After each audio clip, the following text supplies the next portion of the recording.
My dear students, parents, teachers, and principals of all our council affiliated schools across India and abroad, welcome to this CISCE virtual learning series. It is the council's humble gesture and initiative to reach out to our students through our exclusive YouTube channel using StreamYard. We are in the 6th month of the COVID-19 pandemic, and the crisis does not seem to relent anytime soon. Given that all schools are closed, the Council has decided to proactively involve its students in some teaching learning activity through this initiative. While many schools have been doing excellent work in conducting online classes for its students, yet there are some schools which have not been able to do the same for their students. The Council is concerned about these students, especially those at the ICSE and ISE level.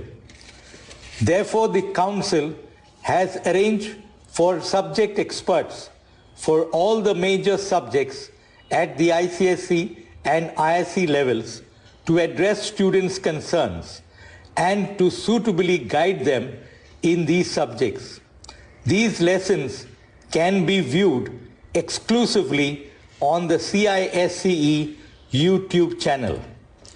I request all our students to be attentive and participate actively in these interactive live lessons. I am confident that our subject experts will be able to assist and motivate each one of you. Lastly, I would like to place on record my most sincere gratitude to Mr. Francis Joseph for coordinating with our research division and examination sections to make this possible. We plan to continue this series for as long as we can so that the Council can reach out to our teaching community in general and to our students in particular. Thank you and happy learning.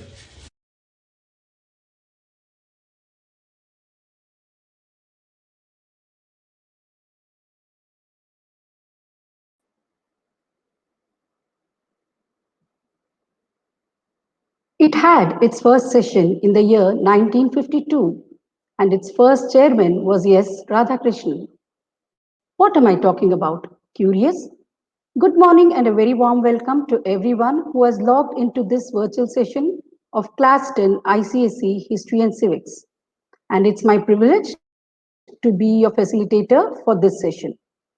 A parliamentarian once said, if it is worth preserving the institution of parliamentary democracy, then the duty to explain them to the people that they must serve becomes vitally important. What does this statement mean? It means that if we want to preserve the institutions of parliamentary democracy, then the people whom they must serve, who are these people? You and me, the citizens of India.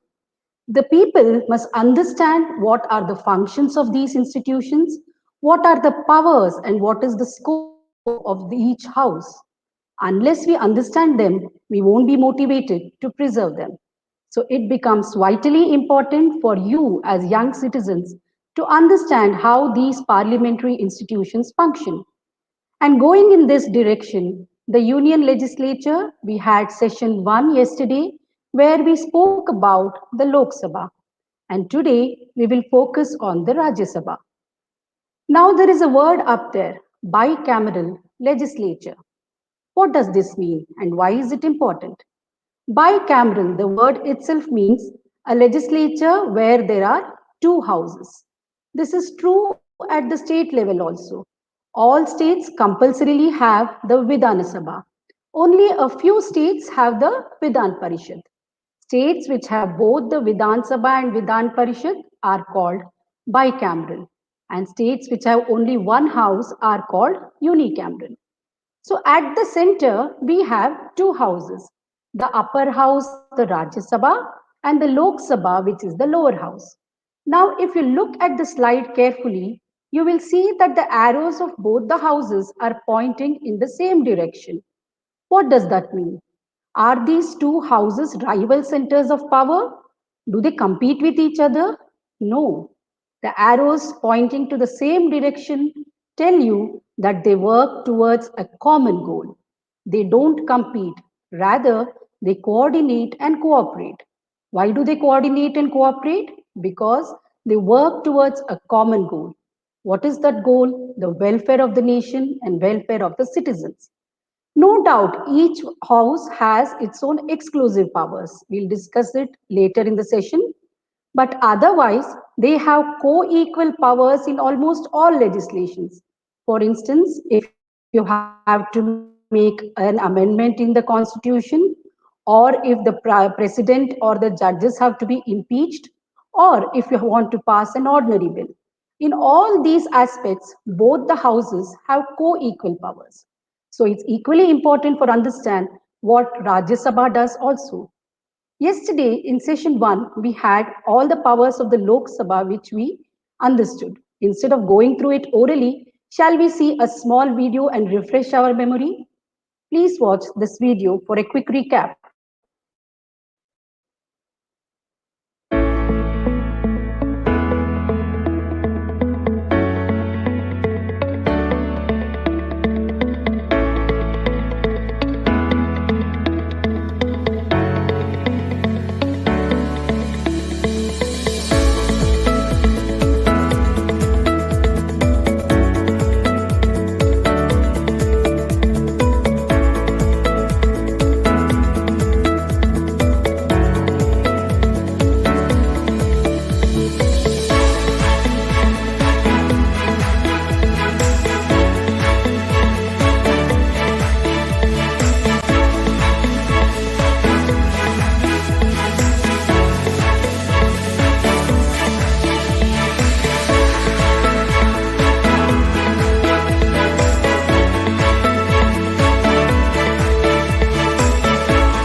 That was a quick and colorful recap, wasn't it?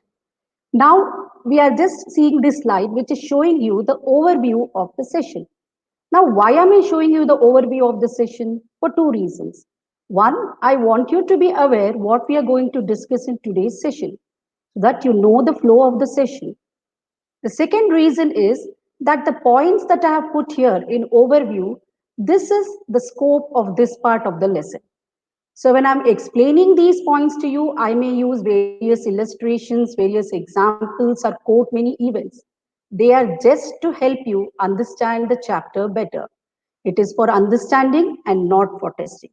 So you'll get to know the relevance of the chapter. It will make it more relevant to you, but you need not read that for your board exams. What is there in the overview is what is part of your scope of syllabus. So now what is there?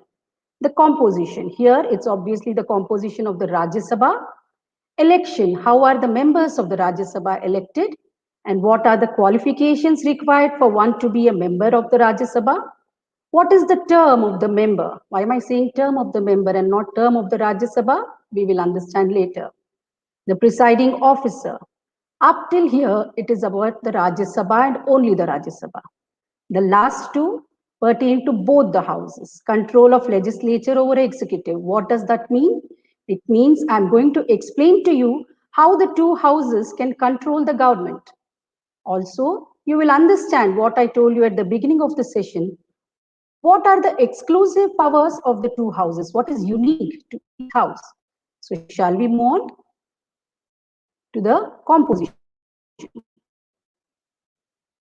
Now, the maximum strength of the Rajya Sabha is 250. I want you to mentally compare that of the Lok Sabha. Lok Sabha has 552. Rajya Sabha has 250. Do you notice the difference? Children, I would advise you when you are studying this chapter also, please keep comparing the two houses. When you write down Rajya Sabha 250, also mentally note Lok Sabha 552. This comparison will help you understand the chapter better. Now, all these 250 members, are they elected? No. They fall into two categories, elected and nominated. So what is special about this? Why I have put it here?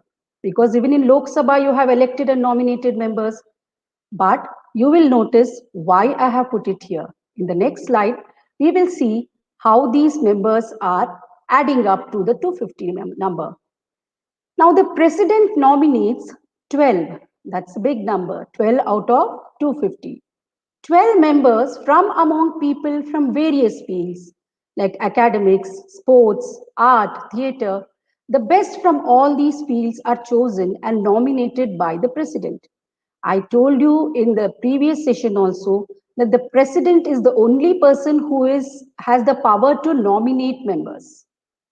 238 are elected by the states in the union. How the election happens, we will discuss later. I just want you to know how the number adds up. So the total strength is simple maths, 238 plus 12, 250 members. So the composition of the Rajya Sabha is 250, of which the president nominates 12 and 238 are elected by the states in the union. Are you clear with this? We'll move on. Now, I am sure your eyes went to the photograph of Sachin Tendulkar first. What is the IPL going on? It must be there on all your minds. Now, why have I put all these photographs together? You will see the heading that I have given, some famous nominated members over the years. Some are there currently, some have been there in the previous sessions. Now, what do all these people have in common? A cricketer and a dancer, a wrestler and an actor and a scientist. Do they have anything in common? No, and yes, too. They are all ordinary citizens of India who are extraordinary because of their achievements. They represent an ideal citizen known for their grit, determination, and their integrity. They have thousands of fans, people who want to follow them, want to be like them. They represent the best in the society. Now, left to them, these people who are so skilled in their own field and who represent and personify so much perfection may not want to go through the whole routine of getting elected to the houses. For instance, if they have an hour or two to spare, the scientist might want to do some research in his field. Sachin Tendulkar might want to practice what he is doing. Dr. Sonal Mansingh might want to practice her dance. Why will they want to go through the routine of getting elected to houses? But if they don't do so, we lose out on all the expertise and knowledge that these people have. So what do? They may not be politically inclined, but they definitely are socially inclined. They might want to contribute to the society, not going the political way. So nominations help bring such wonderful people to our house. When you have these illustrious people who have achieved so much in their field, they become ideal citizens and people look up to them. And it is a privilege to have people like that being nominated to the homes. So, all these people who have nothing in common have something in common, the fact that they represent ideal citizens. And this nomination, the procedure of nomination, helps bring the best from every field into the Rajya Sabha. So that is why it's very important to have nominated members. Now, shall we move on to see how members are elected? The representatives of each state of the Rajya Sabha, they are elected by the members of the Legislative Assembly. In simple terms, MLAs elect the Rajya Sabha members of each state in accordance with the system of proportional representation by means of single transferable vote. Now, in yesterday's session, somebody wanted to know what single transferable vote means, and I had told that I will explain it to you detailed. Now, what does proportional representation means? Assume in your school you have two sections. Now, all of you are in class 10. You have 10A and 10B. 10A has 20 members and 10B has 40 members. And each class is allowed to send one class representative. What happens then? 10A sends one representative and 10B will be the voice of 40 students in that section. So is the proportion correct? No. So proportional representation means members will be allotted depending on the population of that particular state. So it will be in proportion to the population because though they are indirectly elected, the Rajya Sabha members also represent the state. The Rajya Sabha is said to be the council of state. It's the custodian of the interests of the state, but also that of the people. A state is nothing without its people. So, depending on the population of each state, numbers are allotted to the state. So, you don't have the same single transferable vote. This is a long process. To explain it in the precise manner, I would tell you this is where a member does not vote for one person. Like you will have a list of people who are wanting to be nominated. So instead of choosing one member, the member will have to rank them according to his or her preference. So whomever you prefer first will be your first preference, and then the second, and so on. So in case of elections, when there is some tie as to who has to be selected, the person who gets the least vote in eliminated and his or her votes get transferred to the second preference. This is done to ensure that the votes don't go waste. So it is just shifted from one person to the other. That is why it's called transferable vote. If you want to know this in further details, please look up in the internet and you will get to know with illustrations how this works. So are you clear with this? The Rajya Sabha members are the elected members. The Rajya Sabha members are the elected members elected by the MLAs of each house. 3 points you have to remember here. What is it? Elected by the MLAs with the system of proportional representation, means of single transferable vote. So I told you how to choose keywords, and this is how you choose. Who elects? How do they elect? So who elects? The MLA. How? The system of proportional representation through means of single transferable vote. So we will move on to the next aspect. So if you're clear with election, we will move on to the term. Now in this line, the keyword is never dissolves as a whole. Does it mean that because the Rajya Sabha is permanent, even members are permanent? No, only the house is permanent. And as a whole house, it never dissolves. Each member of Rajya Sabha is elected for a period of 6 years. Again, if you have a notebook and pen with you, what is the term of a Lok Sabha member? 5. What is the term of a Rajya Sabha member? 6. So 6 years is the term of the Rajya Sabha member. 1/3 of these members retire every 2 years and new members are elected in their place. Now, if you are retiring, it doesn't mean you cannot be re-elected. Same members can also be re-elected. So if 5 people from Maharashtra retire, 5 people from Maharashtra only will replace them. So 1/3 members retire every 2 years and new members are elected. That is why, as a whole, the Rajya Sabha never dissolves. Only some people go and new people come in. Does this happen in case of Lok Sabha? No. Why? Because everybody is elected at the same time. When you have general elections, all of them are elected at the same time. And that is why all of them finish their term at the same time. Suppose today Lok Sabha is dissolved, everybody's term ends at the same time. Rajya Sabha, it is staggered election. It happens in batches. So staggered elections mean that everybody who is sitting in the Rajya Sabha, all of them are not elected at the same time. So their term is 6 years, and the Rajya Sabha, please remember, you never say term of Rajya Sabha. Whereas with reference to Lok Sabha, yesterday we did a whole thing about how the term is 5 years and how it can be extended, how it can be dissolved. But when it comes to the Rajya Sabha, there is no term for the Rajya Sabha. It's a permanent house. The term is only for the member. Whereas when it comes to the Lok Sabha, the term of the house and the member is the same. There is a vital difference here. Rajya Sabha is permanent, members are not. So shall we move on to the next aspect of Rajya Sabha? Qualifications for membership. Now, how can one qualify to be chosen from the states to the Rajya Sabha? The first thing, one should be a citizen of India. This is a prerequisite for any position in the government. You should be a citizen of India. And here I have highlighted in red so that you notice the difference. The person should be at least 30 years of age. For Lok Sabha, what was it? Yes, 25. Again, in your books, do this comparison. 25 for Lok Sabha, 30 for Rajya Sabha. So one should be at least 30 years of age.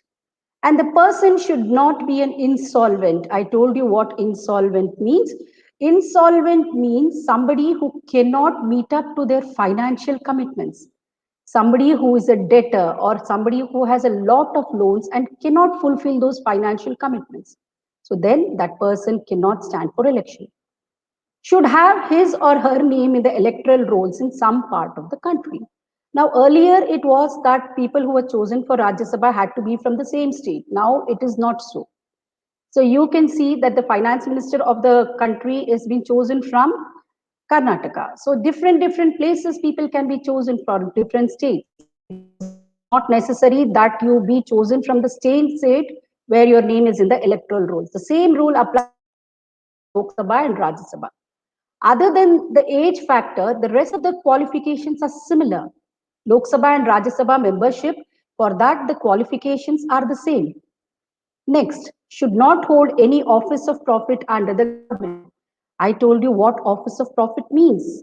Office of profit means any financial or material benefit that a member avails other than the salary and allowances he or she is entitled to. So beyond that, if I make use of free cars, free homes, everything comes under office of profit. So one should not hold an office of profit under the government. And if one does so, one is disqualified from membership.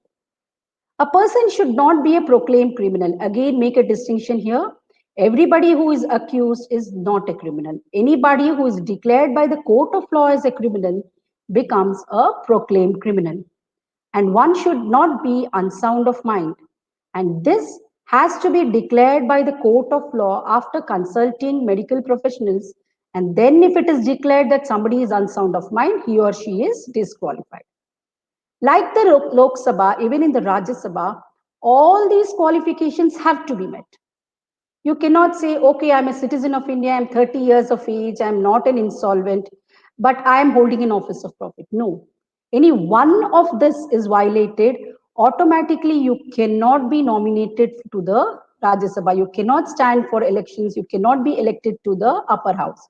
So all these qualifications are mandatory and must be met for someone to be a member of the Rajya Sabha. Are you clear with this? Shall we move on? Now, the presiding officers. Who was the presiding officer of the Lok Sabha? Again, make that comparison. In the table that you have drawn in your notebooks, put down this also. The presiding officer of Lok Sabha is the speaker, and the presiding officer of the Rajya Sabha is the vice president of India. The vice president of India is the ex officio chairman of the Rajya Sabha. Now, what does this word ex officio mean? It literally means by the virtue of. Let me give you an example so that it's clear for you. If your school has a rule that any student who becomes the captain of the school, who is chosen to be the captain of the school, is also the president of the literary club. So, the position that you have been chosen to is that of the captain of the school. By the virtue of being the captain of your school, you automatically become the president of the literary club. So that is your ex officio position. Anybody who is chosen as the captain becomes the president of the literary club. The same way, Anybody who is chosen to be the vice president is also the chairman of the Rajya Sabha. By the virtue of being the president, when he also becomes the chairman, such positions are called ex officio. Now, the Vice President of India presides over all the meetings of the Rajya Sabha, and he performs exactly the same functions that a speaker performs in the Lok Sabha. He decides which questions to admit, he decides the order of questions asked, he can decide to suspend or adjourn a session, he can suspend unruly members in the House. So, all these powers that the speaker had, the chairman of the Rajya Sabha also has. What happens when the chairman is unable to preside over the meetings? In such a situation, the Rajya Sabha has already elected a deputy chairman. Now, how is a deputy chairman elected? The same way a deputy speaker is elected. From among the members of the Rajya Sabha, they elect one person as the deputy chairman who presides over the House in the absence of the chairman. Now, is it all men who do this? The first woman who was the deputy chairman was Violet Harialva. She was the deputy chairman and led the Rajya Sabha and presided over many sessions. So, when we talk about women, there is one more interesting fact. The current Lok Sabha has the highest number of women MPs, almost 14%. So, are you clear with this? The presiding officer is the Vice President of India, who is called the Chairman of the Rajya Sabha. He presides over all its meetings, and the Rajya Sabha also elects a deputy chairman among its members, who, in the absence of the chairman, will preside over the meetings. Shall we now move on? Now, till now, we understood the functions of the Rajya Sabha. It was easy because some of them are similar to that of the Lok Sabha. Now we will move on to the powers and functions of the Parliament. Now, there were a lot of powers and functions in the earlier scope, but now you have to understand and study only how the Parliament controls the government, that is, control over executive. When I say control over executive, what am I talking about? I want you to know through this explanation how the two houses of the parliament control the government. So it's how the legislature controls the executive. First one, interpellation. What is interpellation? Interpellation is the right to ask questions. All the members in the House have the right to ask questions.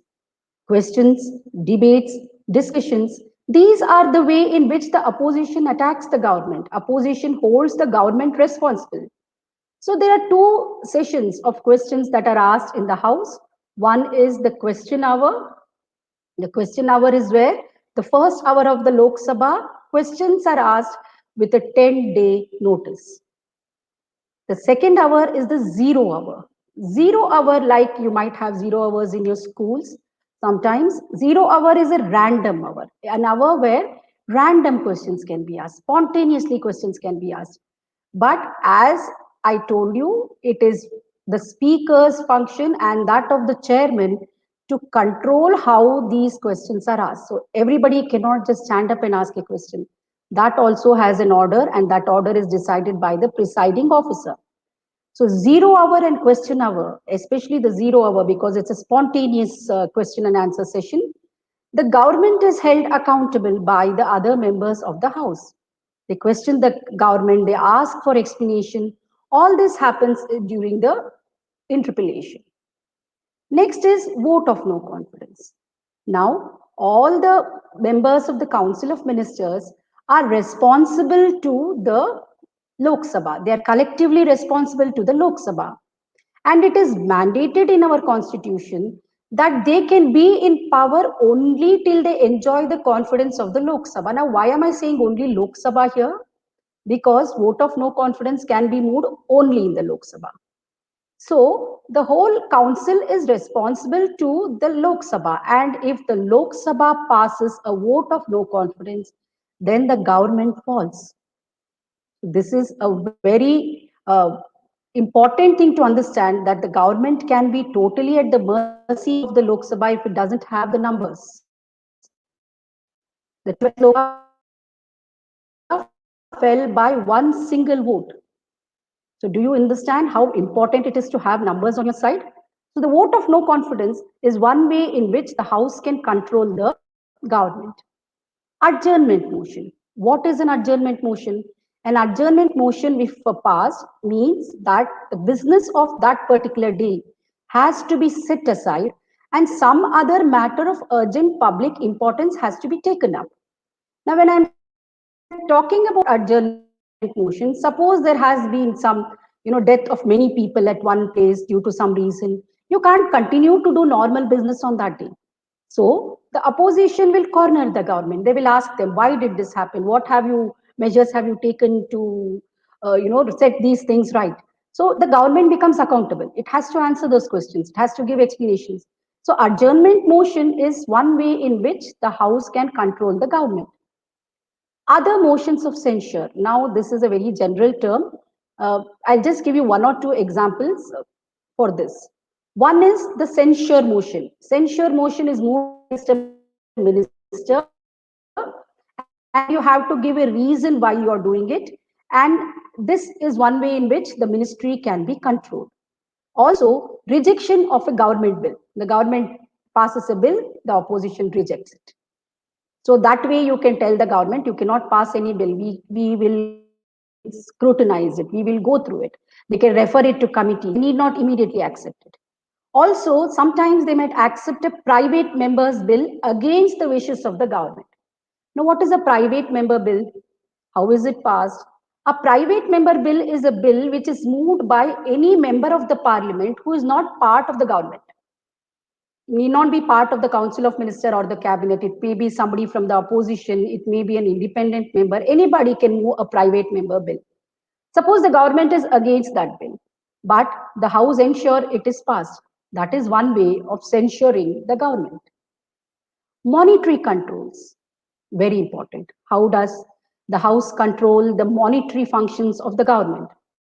Now, they can check the report of the Auditor General, and also there are many other ways. For instance, when the budget is being passed, there is something called as the token cut. Some particular grant, you can have a grievance against it, you can cut it by 100 rupees, just a token cut. Or you can reduce a whole demand to rupee 1. These are it's called token because it's just a way of showing that you do not support it. And remember, important thing, if changes are made in the budget and they are passed, it is equal to a no confidence motion. The government can fall. That is why I am telling you this whole thing is a number game. You should have numbers on your side when you have to pass either a money bill or any other bill. So these are the ways in which the government is controlled. There are many other ways, but I'm restricting this to what is there in your scope of syllabus. So interpellations, asking them questions, holding them accountable, pulling them to discussions, vote of no confidence, passing a vote saying we have no confidence in the government. And if they have the numbers, the government can be pulled down. And remember, pulling down of a government doesn't mean the Lok Sabha is dissolved. Lok Sabha still continues if some other party can form the government. Adjournment motion, where you say we will not go on with the planned business of the House, we want to discuss something very, very important. Other motions of censure, motions passed to restrict the government and question them. Monetary controls, very important, some ways in which you can probably bring down the government. Shall we move on to the next aspect now? In the beginning of this session, I told you we are going to discuss how they are equal and also how they are exclusive. Exclusive powers of the Lok Sabha. The word exclusive means that only the Lok Sabha has these powers. The Rajya Sabha doesn't have these powers. Motion of no confidence, I already told you, against the government can be introduced and passed only in the Lok Sabha. The Lok Sabha is the only house that can bring down a government. So this is an exclusive power of the Lok Sabha, which is not with the Rajya Sabha.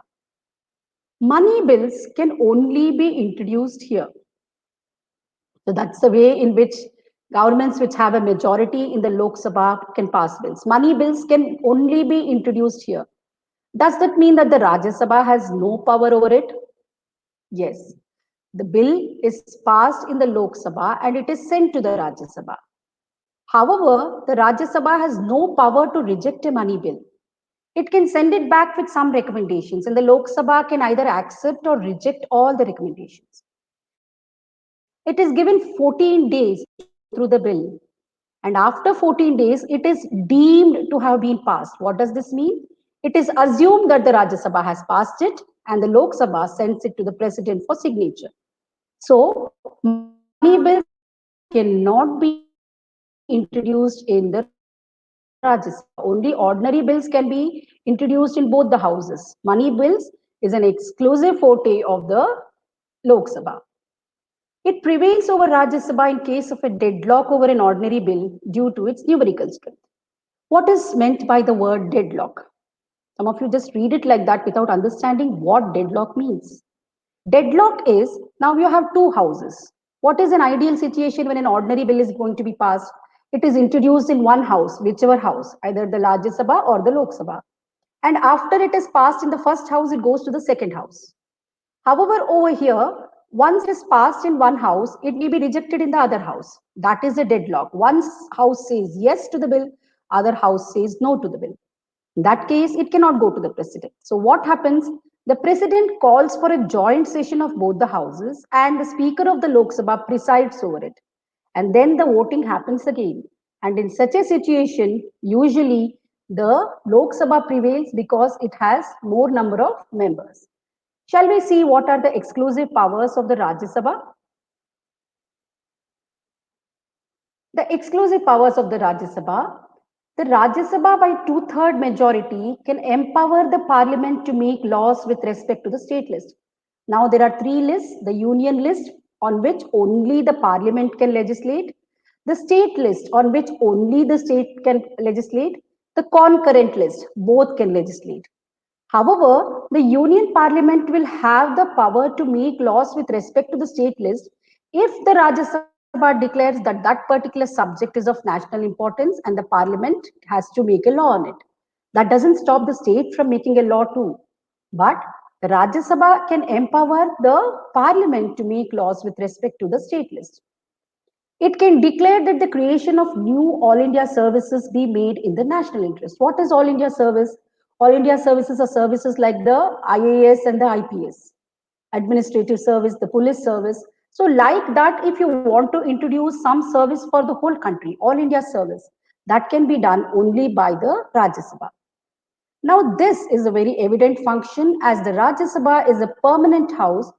It takes over the functioning of the Lok Sabha whenever it is dissolved. Now, Lok Sabha has it's not a permanent house, so it can be dissolved anytime. But the Rajya Sabha, since it never dissolves, it takes over the functioning of the Lok Sabha. That way, you have one house functioning always.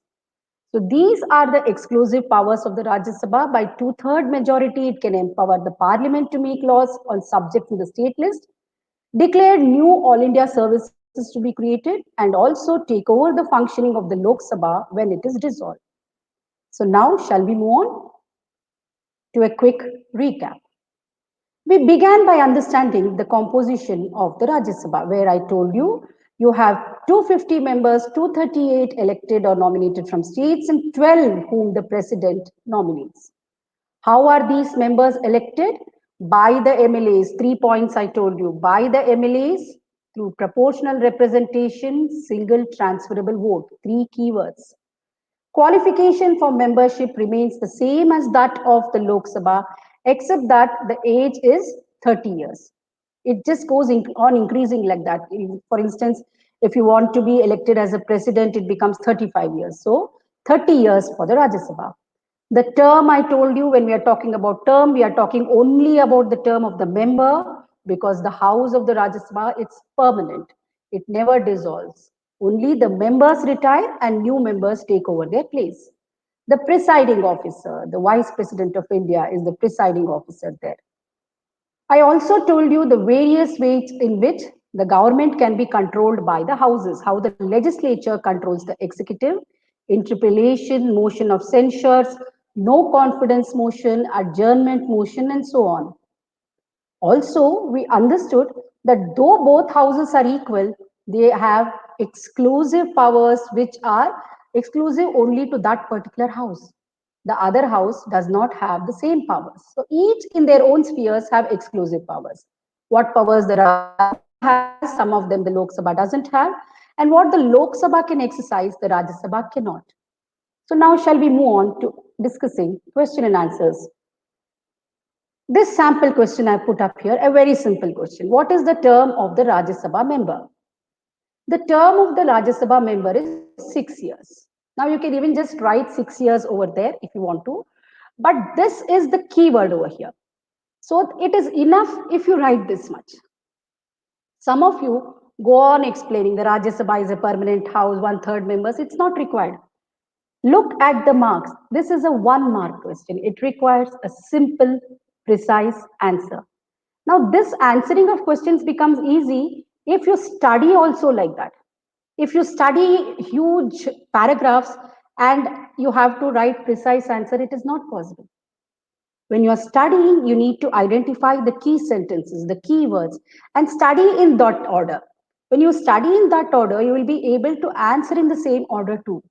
So the term, when you study, just write terms, 6 years, composition, like how we have put in the overview, go like that. And just write the keywords there. So 6 years is the answer over here. Let us just see the different questions that have come from this particular part of the lesson in the previous years. What is the term of office of a Rajya Sabha member? It was asked here, 6 years.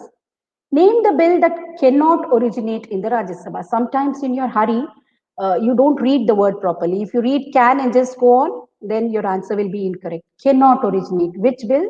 I told you just now, money bill. Money bill cannot be there, cannot originate in the Rajya Sabha. Now see the marks for the next question. This is from question 3 of your paper. So it will have more marks, 3 marks. Now there are three fold question this is. How is it threefold? Though you can see only 2 questions there. How many members may be nominated to the Lok Sabha and Rajya Sabha? Give one reason as to why they may be nominated to the Lok Sabha. So what's the first part of the question? How many members to the Lok Sabha? Write down there. How many members to the Rajya Sabha? Write that down. Give one reason why they be nominated to the Lok Sabha. Only Lok Sabha has been asked here. So answer only to that. And I told you in the previous session also, when you're just writing the numbers, ensure you write in the same order. If you write 2 and 12, it is correct. If you just put 12 and 2, it becomes an incorrect answer. How are members of the Rajya Sabha elected? Did you see? It is for 3 marks. How many points did we understand? 3. By the MLAs, single transferable vote, proportional representation. 3 keywords, 3 marks. Did you get it? That's how you're supposed to study and answer. Why is it called a permanent house? Because it cannot dissolve as a whole, 1 point. 1/3 members retire every 2 years and new members are elected to that place. 3 points, 3 marks. That's how precise your answer should be. When you're answering any question given in the paper, now just remember the last tip that I'm giving you. Ensure you write the keywords. Look at the marks allotted for every question and ensure you write only as many points as the marks are allotted. Avoid writing very lengthy answers. And also put correct question numbers and avoid splitting your answer. Don't write question 3A on page 2 and question 3B on page 12. Put your answers together. Do not split your answers. That will have, your paper will have clarity if you do that. Leave some space if you're getting confused and come back to answering it in the place where it has to be answered. So now I have attached to this video an assignment. The assignment will have questions which you're supposed to go through and answer. And if you get confused with any of it, you can check the video again and answer.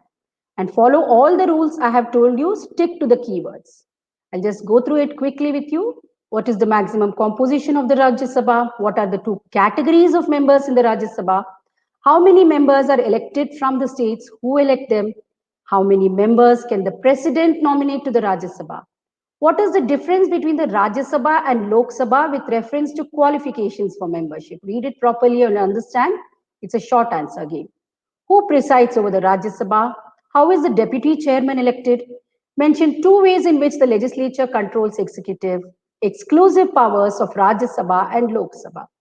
So assume the marks that might be there for this question depending on the question and please answer them. This will help you in your board examination. So now, if you have any doubts, you can ask me the same.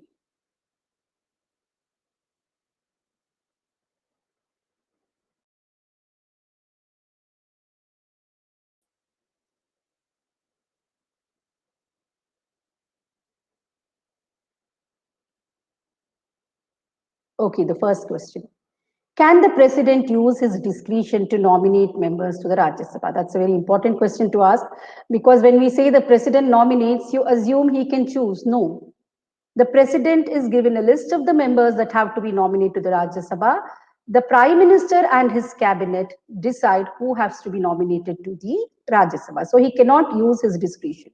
Though he may give suggestions, but he cannot use his discretion and nominate whom he wants. It has to be the advice of the prime minister and his cabinet.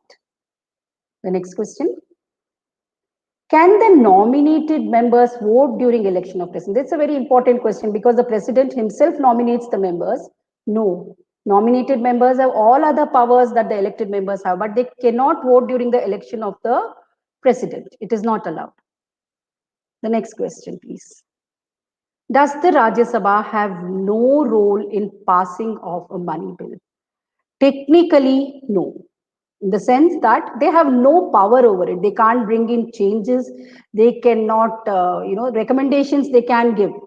But the Lok Sabha can reject all the recommendations of the Rajya Sabha. Usually it doesn't do that. They may consider, but it is not mandatory to consider. So Rajya Sabha cannot introduce it, nor can it modify it. It just has to accept it, or if it doesn't accept it within 14 days, it is just assumed that the Rajya Sabha has accepted it and it is sent to the president. So it has a role in the sense that it is sent to that house. The Rajya Sabha has been created for that purpose only, so that no hasty legislation is done. People in the second house go through it again. But in case of a money bill, no. What is meant by deadlock? Why is the Rajya Sabha said to have a greater say when there is a deadlock? Now, I told you this. Deadlock is when one says yes and the other says no. It can happen between two houses, like the Rajya Sabha says yes and the Lok Sabha says no. Or it can happen within the house also. I told you in the session 1. Suppose in the house there is a deadlock, the speaker can cast his vote to break it, 50-50 or a tie. So that is in the house, within the house. Now outside it may be one house saying yes and the other house saying no. So when that happens, it's a joint session is called by the president and the speaker of the Lok Sabha presides over it. And when they put to vote, you have seen the difference in the numbers. So that is why the numerical strength gives it an upper hand. The next question. Is the government not answerable to the Rajya Sabha? This is what you might assume, because when we say the Lok Sabha is the only house that can bring down the government. So is it that the government has to worry only about the Lok Sabha, and is it not answerable to the Rajya Sabha? No. The government is answerable to both the Lok Sabha and the Rajya Sabha. In fact, you might have seen when it comes to legislation of many important bills or explanation given to India's action about many issues, the ministers address both the houses, Lok Sabha one day and the Rajya Sabha the other day. You have to address both the houses, and the government is held accountable in both the houses. Question never happens in Rajya Sabha also. Only difference is that you cannot bring down a government. Rajya Sabha cannot do that. Lok Sabha can do that. Otherwise, the government is most definitely answerable to the Rajya Sabha too. The next question. Why Rajya Sabha cannot pass a bill? Now, whoever has asked this question, it is not said that Rajya Sabha cannot pass a bill. Definitely the Rajya Sabha can pass a bill. It cannot, reject a money bill. And it is not important when a money bill is passed. But when it comes to ordinary bills, the Rajya Sabha has to pass it. Now, I told you, equal powers are there for everything. For instance, if it comes to impeachment of president, both houses are equal. If Lok Sabha passes it and Rajya Sabha doesn't, the impeachment proceedings are dropped. You cannot have it only if one house passes it. Constitutional amendments also require both the houses to pass it. So bills are passed in the Rajya Sabha, only it doesn't have power over a money bill. Debates happen in the same procedure that happens, first reading, second reading, third reading, that happens in the Lok Sabha, happens in the Rajya Sabha also. So it is not that they can't pass bills. What are the exclusive powers of Rajya Sabha? I told you. Exclusive powers by two-third majority. It can declare that some subject in the state list has become important enough for the parliament to legislate. It can also introduce a new All India service like the IAS and IPS. It can introduce a new All India service. And also, it's the permanent house. Being a permanent house is not a power, but the fact that they can exercise all the functions of the Lok Sabha when it is dissolved, that becomes an exclusive power. Who is the leader of the Rajya Sabha? Now, Rajya Sabha now is presided over by the Vice President of India. So he is considered to be the presiding officer of the Rajya Sabha. The leader, however, we have in the Lok Sabha, which is our Prime Minister. The next question, please. Can we say that each member of the Rajya Sabha is having a term of 6 years? Yes, now yes. Initially, what happened when the Rajya Sabha was formed? Do you know in the first two sessions how they chose who should be retiring because it was just formed? They took lots, they drew lots, like a lottery system it was. But now it is ensured that the Rajya Sabha members complete a term of 6 years.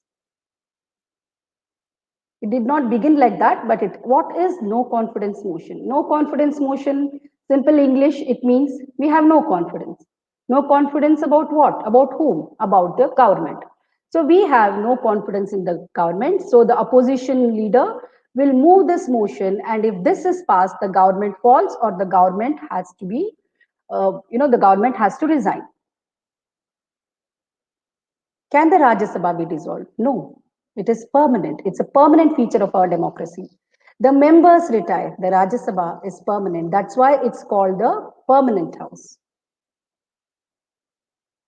What is the most important function of the Rajya Sabha? Now, when you ask a question like that, there's no one function which is more important than the other function. So how do I say? Is it that the question hour is not important, or is it that the bill, passing of the bill is not important? The essence of the question now, I would like to tell you what is the most important function. Why it was formed in the first place was to ensure that there is no hasty legislation. So that can be considered a very important function of the Rajya Sabha. The fact that it goes through the bills again and it gives its advice, and that is an important function. Otherwise, all the functions of the Rajya Sabha are equally important. There is no one most important function of Rajya Sabha. Is there a 0 hour in Rajya Sabha? Yes, they have question and answers, they have random questionings. They do have it in the Rajya Sabha too. What is single transferable vote? This question I was asked yesterday, and I told you when you have voting happening, when you have 3, 4 candidates, you do not vote for one single candidate like you do in the Lok Sabha. EVM, you press only one against only one name. When you are selecting members either for the Rajya Sabha or if it's the election of the president, what happens in one sheet, you have all the names. So you don't choose one, rather you rank them. Okay, this person is my first preference. This is my second preference. So like that, you keep writing the preference. Suppose the person that you have given the first preference for is eliminated from contesting because he or she gets the least number of votes. Then has your vote gone waste? You chose that person, now that person is no longer there. So then what happens? The person whom you have chosen as second preference, to that person, all these votes get transferred. This way, your vote doesn't go waste. It's just that now you don't have this person who was your first preference. Now your second preference becomes your first preference. It's quite a complicated procedure. So you will have videos explaining this. If you watch that, it would be interesting and you might understand it better. So it is a way in which you don't vote for one person, but choose everybody according to your own preference, whom you would want to be first, second, like that. You rank them. Does the vice president have a right to cast vote in the Rajya Sabha? Most definitely, yes. I told you the chairman of the Rajya Sabha has the same functions as that of the speaker of the Lok Sabha. So deadlock is not exclusive to the Lok Sabha. It's not that only Lok Sabha you have deadlocks. In the Rajya Sabha also you have deadlocks. So whenever there is a deadlock, the chairman can cast vote in the Rajya Sabha to break that deadlock. So it's the same function, similar functions. Most definitely, yes. Who presides over the joint sitting of both the houses of the parliament? Now, please remember, Sometimes you get confused. For instance, who can call for a joint session? The president. So you sometimes automatically assume and write the president presides. No, the president never presides over any sessions. So the president calls for a joint session when there is a deadlock over an ordinary bill, and who presides? Only the speaker of the Lok Sabha. Now, why did I say deadlock over an ordinary bill? Because in case of money bill, there can be no deadlock. There will be no joint sitting. Only when it's an ordinary bill, there will be a deadlock and there will be a joint sitting. So who presides? The speaker of the Lok Sabha presides. Can a person be a member of both the houses? No. Like, can you sit in two classes and listen to the lessons going on there? No, you most definitely have to belong to one of the houses.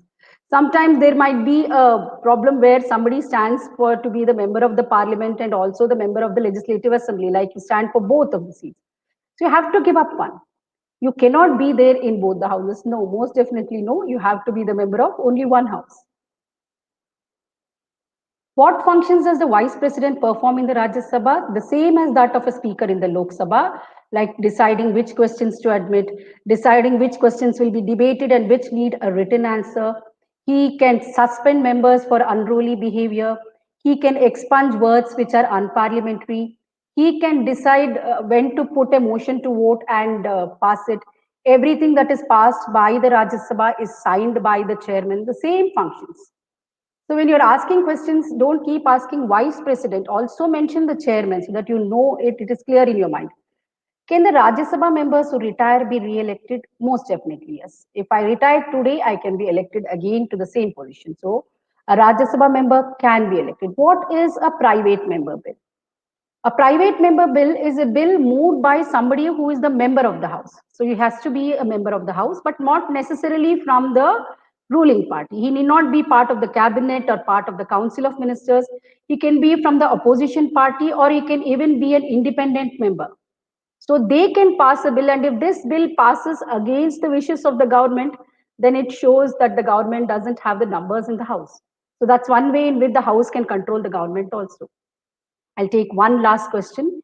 Is there any other circumstance when the Lok Sabha is proved to be superior to the Rajya Sabha due to its numerical strength? Yes. Even when it comes to election of the president and vice president, the Lok Sabha has a greater say.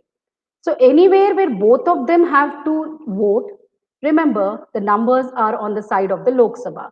That is why when it comes to election of the president and vice president, now these are the electorate which choose both the president and the vice president.